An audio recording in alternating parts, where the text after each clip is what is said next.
50,000 টাকারও কম খরচে সেরে ফেলুন বিদেশ ভ্রমণ। ভাবছেন তো এত কম খরচে কোন জায়গায় ঘুরে দেখতে পারবেন, কোথায় কত খরচ হবে, লিস্টটাতে চোখ বুলিয়ে নিন।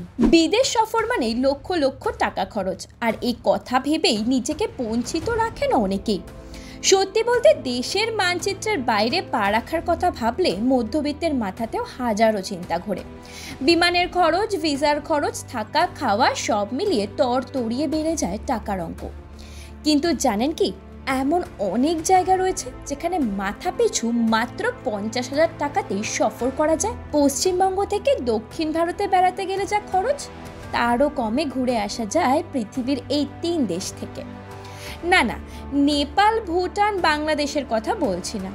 তাহলে প্রথমেই বলি, আন্তর্জাতিক ভ্রমণের মধ্যে সেরা জায়গাগুলির মধ্যে অন্যতম ভিয়েতনামের কথা।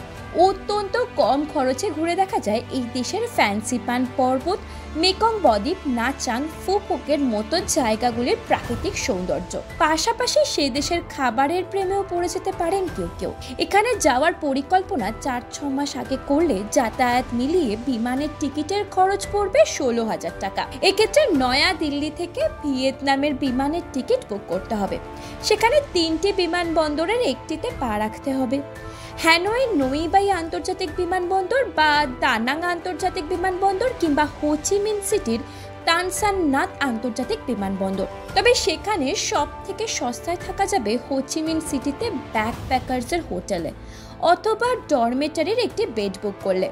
সেক্ষেত্রে প্রতি রাতে মাথাপিছু 400 থেকে 500 টাকার মধ্যে হয়ে যাবে। কিন্তু ভালো হোটেলে রাত কাটাতে চাইলে প্রতি রাতে 700 থেকে 1000 টাকা খরচ হবে।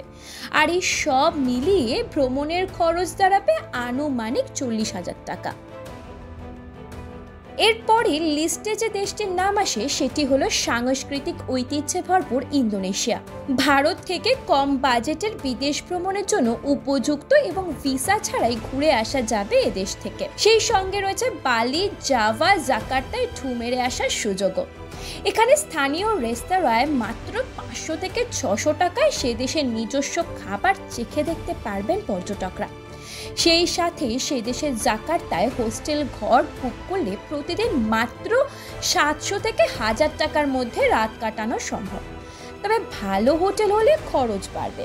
এই দেশে পৌঁছতে হলে জাকার্তায় অবস্থিত সোয়েকার্নো হাত্তা আন্তর্জাতিক বিমানবন্দরে অথবা ডেনপাসারের নুরহাডাই আন্তর্জাতিক বিমানবন্দরে যেতে হবে। কলকাতা থেকে বিমানপথে ইন্দোনেশিয়ায় পৌঁছতে প্রায় 5 ঘন্টা সময় লাগে। আর যাতায়াতে বিমানের খরচ পড়বে প্রায় 30 থেকে 35,000 টাকা। তবে আগে থেকে বুক করলে আরও কমে টিকিট পেয়ে যেতে পারেন। আর এই সব মিলিয়ে ভ্রমণের খরচ হবে আনুমানিক 50,000 টাকা। ইতিহাস, সংস্কৃতি, প্রকৃতির দারুণ মিলন দেখা যায় কিংডম অফ ওয়ান্ডার নামে পরিচিত এই কম্বোডিয়াতে। আঙ্কর ওয়াট মন্দির, অপূর্ব সমুদ্র সৈকত, কাম্পাট ও কেপ শহর, বাসের ট্রেন বা নড়ি চেপে ভ্রমণ সবটাই অবিস্মরণীয়। কলকাতা থেকে ন্যূনতম 8,000 টাকায় ব্যাংকক পৌঁছে সেখান থেকে কম্বোডিয়ার বিমানের টিকিট কেটে নিতে হবে 5 থেকে 6,000 টাকার বিনিময়ে। তবে আগে থেকে বুক করলে 25 থেকে 30,000 টাকার মধ্যেই যাতায়াত হয়ে যাবে। এরপর কম্বোডিয়ার প্রধান বিমানবন্দর নোম পেনে নামতে হবে।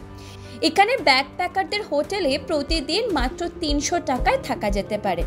তবে একটু ভালো হোটেলে থাকতে গেলে খানিক বেশি খরচ হবে, যদিও তা সামর্থ্যের মধ্যেই মিলবে। আর এই সব মিলিয়ে কম্বোডিয়া ট্যুরে খরচ পড়বে প্রায় 45,000 টাকা। হ্যাঁ, কম খরচে বিদেশ ভ্রমণ করতে চাইলে লিস্টে রাখতেই পারেন এই দেশগুলি। Bureau report, talk to time.